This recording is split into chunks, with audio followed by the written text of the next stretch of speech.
അപ്പൊ നമ്മളെ അടുത്ത നോമ്പറൊക്കെ വിട്ടാലോ? ഹലോ ഗൈസ്, ഇന്ന് നമ്മൾ പോകുന്നത് റിയാദിലുള്ളവർക്ക് ഈസി ആയിട്ട് ആക്സസ് ചെയ്യാൻ പറ്റുന്ന ഒരു പള്ളിയിലേക്കാണ്.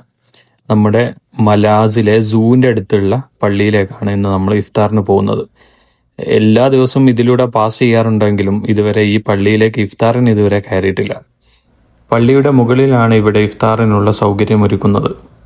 ഒരുപാട് ആളുകൾ ഒരുമിച്ച് കൂടുന്ന ഇഫ്താർ ആണെങ്കിലും പള്ളിയുടെ മുകളിൽ വിശാലമായ സ്ഥലമുള്ളതിനാൽ ഒരിക്കലും നമുക്കൊരു കൺജസ്റ്റഡ് ഫീൽ ചെയ്യാത്തൊരു പള്ളിയാണ് ഇവിടെ. എല്ലാ ദിവസവും വിശാലമായ നോമ്പുതുറ നൽകുന്നു എന്നതാണ് ഇവിടുത്തെ പ്രത്യേകത.